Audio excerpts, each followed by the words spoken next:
ఒకసారి డిస్కస్ చేద్దాం. ప్రస్తుతం విజయవాడ కృష్ణా మిల్క్ యూనియన్ అంటే విజయ డైరీకి సంబంధించిన ఎండి ఈశ్వర్ బాబు గారు ప్రస్తుతం మనతో పాటు జాయిన్ అవుతున్నారు. సో దీని గురించి ఆయనకి పూర్తి అవగాహన ఉంటుంది. ఎంతో హిస్టారికల్, ఒక చరిత్ర ఉన్న విజయ డైరీ కృష్ణా మిల్క్ యూనియన్కి ఆయన ఎండిగా వ్యవహరిస్తున్నారు. సో కృష్ణా మిల్క్ యూనియన్లో అనేక వేల మంది పాడి రైతులు సభ్యులుగా ఉన్నారు. నిత్యం కొన్ని వేల లీటర్ల పాలని విజయ డైరీ వాళ్ళ దగ్గర నుంచి కలెక్ట్ చేసి దాన్ని పాల ప్యాకెట్లో నింపి దేశం మొత్తం కూడా సప్లై చేస్తుంది. దానితో పాటు అనేక మిల్క్ ప్రొడక్ట్స్ ఏవైతే ఉంటాయో వాటన్నిటిని కూడా సప్లై చేస్తున్నారు. అందువల్ల ఇప్పుడు రాజమండ్రి ఘట్టంలో ఏం జరిగి ఉంటుంది అనేది వాళ్ళకి పూర్తి స్థాయి అవగాహన ఉంటుంది. కాబట్టి ఒకసారి ఈశ్వరబాబు గారితో మాట్లాడదాం. ఈశ్వరబాబు గారు నమస్తే అండి. నమస్కారం అండి. సరే, ఈ రాజమండ్రి ఇష్యూ మీరు చూశారు, మీకేమనిపిస్తుంది సార్? ఇప్పుడు ఈ ఎంటైర్ ఇష్యూ మీ చంద్రబాబు గారి ప్రకటన చూసిన తర్వాత కానీ, లేకపోతే ఇప్పుడు నలుగురు చనిపోయారు, ఏమై ఉంటుందని అనుకుంటున్నారు మీరు?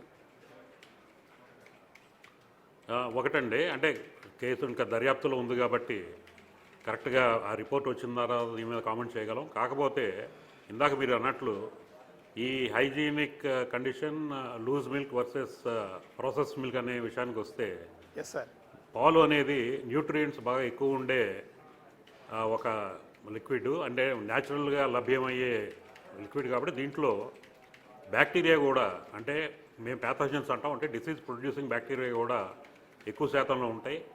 వీటిని ప్రాసెస్ చేయడం ద్వారా, అంటే డైరీల్లో ప్యాస్చరైజేషన్ లేకపోతే స్టెరిలైజేషన్ ఈ ప్రక్రియల ద్వారా మనకి జబ్బు, అంటే డిసీజ్ ప్రొడ్యూసింగ్ బ్యాక్టీరియాని పూర్తిగా డిస్ట్రాయ్ చేస్తాం. అదే లూజ్ మిల్క్ వచ్చేపాటికి ఇందాక మీరు అన్నట్లు దాంట్లో నీళ్లు కలపడం కానీ లేకపోతే వేరే రసాయనాలు కలపడం ద్వారా కానీ ఆ నీళ్ళు అనేది, ఆ నీళ్ళ క్వాలిటీ ఎట్లా ఉంది, ప్లస్ దాంట్లో ఉండే డిసీజ్ ప్రొడ్యూసింగ్ బ్యాక్టీరియా ముఖ్యంగా కొలిఫార్మ్స్ ఇటువంటివి పుష్కలంగా ఉంటాయి. దీన్ని ప్రాసెస్ చేస్తే తప్పితే అవి డిస్ట్రాయ్ అవ్వవు. అందుకని లూజ్ మిల్క్ కన్సంప్షన్ అనేది ఇప్పుడు కూడా ఒక హెల్త్ హ్యాజర్డ్. ముఖ్యంగా మనకి లోపల ఇమ్యూన్ వ్యవస్థ, ముఖ్యంగా చిన్నపిల్లల్లో అలాగే వృద్ధుల్లో కూడా ఈ ఇమ్యూన్ వ్యవస్థ దెబ్బతిన్నప్పుడు ఈ బ్యాక్టీరియా వెళ్ళి వాటి మీద అటాక్ చేయడంతో ఇందాక మనం రాజమండ్రి ఘటనలో చూసుకుంటే రీనల్ ఫెయిల్యూర్, అంటే కిడ్నీ ఫెయిల్యూర్ కానీ ఇంకా డిజెంట్రీ ఇటువంటివన్నీ కూడా సమస్యలు ఉత్పన్నమవుతాయి. అందుకని చెప్పి లూజ్ మిల్క్ కన్సంప్షన్ అనేది ఇప్పుడు కూడా శ్రేయస్కరం కాదు, మంచిది కాదు ఎవరికైనా కానీ. మనం బయట పాశ్చాత్య దేశాల్లో చూసుకుంటే లూజ్ మిల్క్ సేల్స్ అనేది పూర్తిగా నిషిద్ధం. అంటే ఎక్కడ కూడా అన్లేబుల్డ్ అన్ప్రాసెస్ మిల్క్ని హ్యూమన్ కన్సంప్షన్కి అక్కడ అలౌ చేయరు. అందుకని ఈ లూజ్ మిల్క్ అనేది 100% కట్టడి చేయాల్సిన అవసరం ఉంది. దీని మీద ఈ మన ప్రభుత్వ తనిఖీ శాఖలు కూడా ముమ్మరంగా వాటిని శాంపుల్ సేకరించి సురక్షితమని నిర్ధారించాల్సిన అవసరం కూడా ఉంది. కాకపోతే ప్రాసెస్ మిల్క్ ఎప్పుడు కూడా ఈ డైరీల ద్వారా, ఏ డైరీ అయినా కానీ ప్రాసెస్ మిల్క్ అంటే ప్యాస్చరైజేషన్ అనే ప్రాసెస్ ద్వారా చేయబడిన పాలని వాడటం ఎంతో ఉత్తమం. ఎందుకంటే మేము మా డైరీ లాంటివి చూసుకుంటే మన రైతుల దగ్గర సేకరించిన పాలని త్వరితగతిన శీతలీకరణ చేసి, అంటే వాటిలో బ్యాక్టీరియా పెరగకుండా చేసి వెంటనే డైరీలకు తీసుకొచ్చి అక్కడ ప్యాస్చరైజేషన్ ప్రక్రియ చేయటం.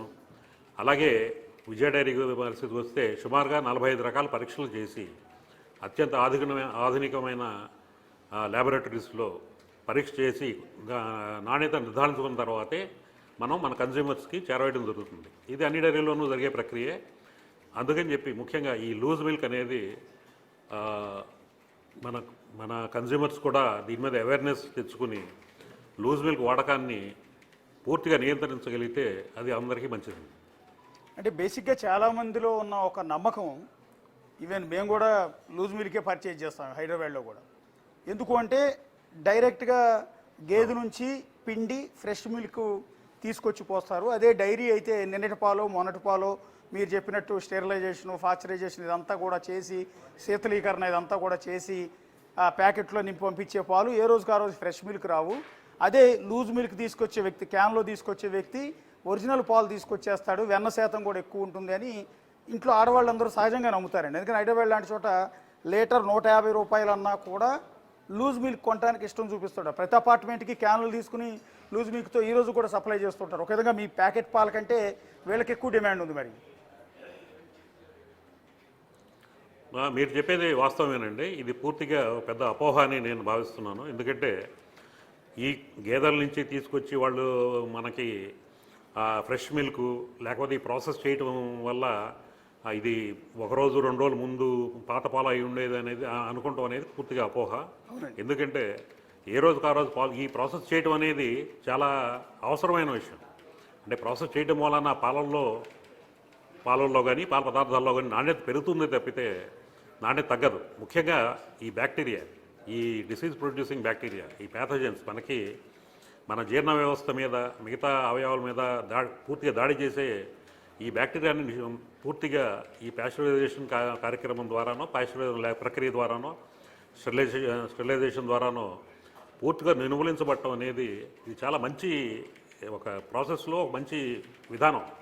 ఇది దాదాపుగా లూయిస్ పాస్చర్ అనే ఒక ఫ్రెంచ్ సైంటిస్ట్ కనుక్కున్న ఈ ఫుడ్ని ఇంకా సేఫ్టీగా తీసుకెళ్ళగలగటానికి ఒక ప్రాసెస్.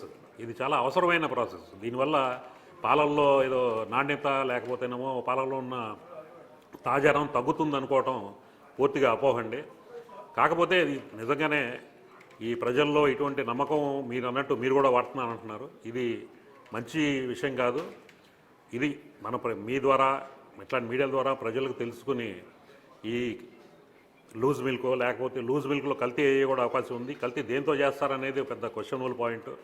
మీరు అన్నట్టు ఎక్కువ శాతం నీళ్లతో చేస్తారు. బట్ ఆ క్వాలిటీ ఆఫ్ వాటర్ దాన్ని డైల్యూట్ చేస్తున్నప్పుడు ఆ ఎందుకంటే వాటర్లో కూడా ఈ కొలిఫార్మ్స్ బాగా ఎక్కువ ఉంటాయి.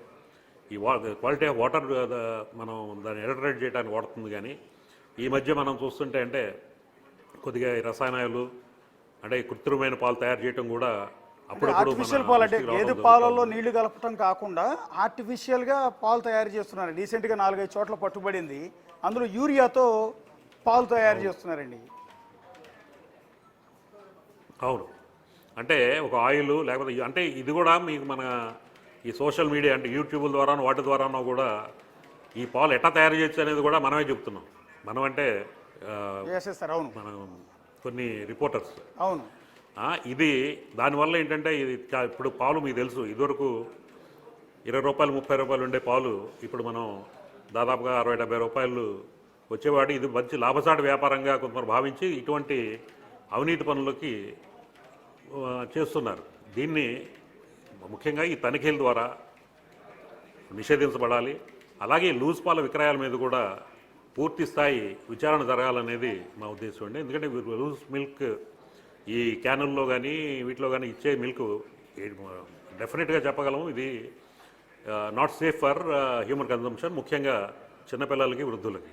అంటే సార్ ఇక్కడ ఒక చిన్న డౌట్ అండి. ఇప్పటికీ గ్రామీణ ప్రాంతాల్లో ప్రతి పల్లెటూళ్ళలో కూడా ప్రతి ఇంటి ముందు గేదెలు ఉంటాయి. చిత్తూరు జిల్లా అటు రాయలసీమ అయితే ప్రతి ఇంటి ముందు ఆవులు ఉంటాయి. కొంతమంది ఆవు నుంచో గేదె నుంచో పాలు పితికిన వెంటనే నేరుగా తాగేస్తారు, నేరుగా పిల్లలకు పట్టేస్తారు.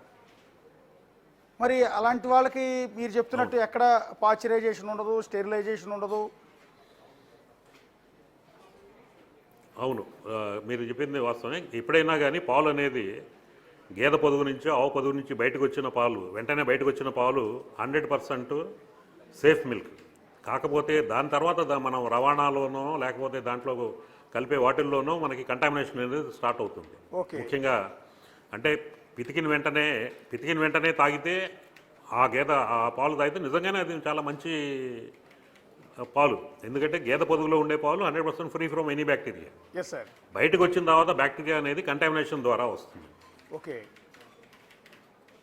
అంటే ఇప్పుడు ఫర్ ఎగ్జాంపుల్ గణేష్ ఉన్నాడు, ఈ పాల వ్యాపారి. ఇతను 42 మంది రైతుల నుంచి పాలు ప్రతిరోజు సేకరిస్తాడు. 106 ఇళ్ళకి అదే పాలను సప్లై చేస్తాడు. ఇలా రైతుల దగ్గర నుంచి పాలు కలెక్ట్ చేసుకునేటప్పుడు ఒక ఇంటి దగ్గర 2 లీటర్లు వస్తుంది, ఇంకో ఇంటి దగ్గర 3 లీటర్లు వస్తుంది, ఇంకో ఇంటి దగ్గర 4 లీటర్లు వస్తాయి. ఇవన్నీ ఒకే క్యాన్లో క్లబ్ చేసి తీసుకొస్తాడు.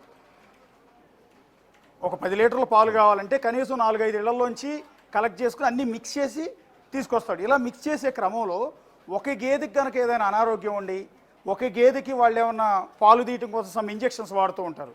ఆ ఇంజెక్షన్ వాడో లేకపోతే యూరియా ఎక్కువగా ఉన్న గడ్డి తింటే ఆ గేదె పాలు మిగిలిన పాలల్లో కలిసిపోవటం వల్ల మొత్తం అతను తీసుకొచ్చే క్యాన్ మొత్తం పొల్యూట్ అయిపోతుంది కదా.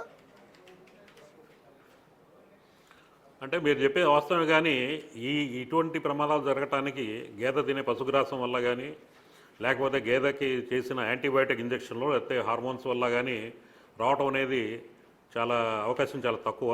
ఓకే. ఏది ఆ పశుగ్రాసం అంటే ఒకళ్ళు యూరియా కలిపిన గడ్డి తింటలే పాలల్లోకి వచ్చేది, లేకపోతే అది తింటం మూలాన ఆ అవశేషాలు పాలల్లో ఉండి వాటి వల్ల అనారోగ్యం కలగటం అనే అవకాశం చాలా తక్కువ.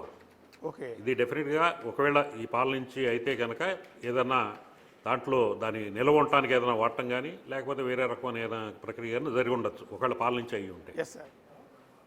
ఇప్పుడు పాలు ఇవ్వని గేదెలకు ఇంజెక్షన్ చేస్తారు కదండి, సమ్ ఇంజెక్షన్ ప్రతి ఇళ్లలోనూ ఉంటాయి అవి. ఆ ఇంజెక్షన్ వల్ల ఏం ప్రాబ్లం ఉండదంటారా? అవును. అంటే ఇంజెక్షన్స్ అంటే బేసిక్గా ఆ పశువుకి అనారోగ్యం కలిగినప్పుడు యాంటీబయాటిక్ ఇంజెక్షన్ అనేది చేస్తారండి. ఆ యాంటీబయాటిక్ ఇంజెక్షన్ చేసినాక మాలాంటి డైరీలు అయితే కనుక 2-3 రోజుల వరకు ఆ పాలను సేకరించం. ఎందుకంటే దాంట్లో కొన్ని యాంటీబయాటిక్ అవశేషాలు ఉంటాయి కాబట్టి. కానీ ఆ యాంటీబయాటిక్ వల్ల ఇటువంటి ప్రమాదం జరిగిందనేది నేనైతే అనుకోను. అదేంటంటే ఆ యాంటీబయాటిక్ ఉండటం వలన మన పాలల్ని ప్రాసెస్ చేసినప్పుడు దాని తర్వాత దాంతో పెరుగు అటువంటి పదార్థాలు తయారు చేసినప్పుడు ఆ ప్రోడక్ట్ క్వాలిటీ సరిగ్గా రాదు కాబట్టి మేము యాంటీబయాటిక్ టెస్ట్ చేసి మిల్క్ తీసుకుంటాం. యాంటీబయాటిక్ ఫ్రీ మిల్క్ డైరీల దగ్గర అయితే యాంటీబయాటిక్ ఫ్రీ మిల్కే ఉంటుంది. లూజ్ మిల్క్ అయ్యేపాటికి దానికి అటువంటి టెస్టులు ఏమి చేయరు కాబట్టి మరి యాంటీబయాటిక్ వచ్చే అవకాశం ఉంది.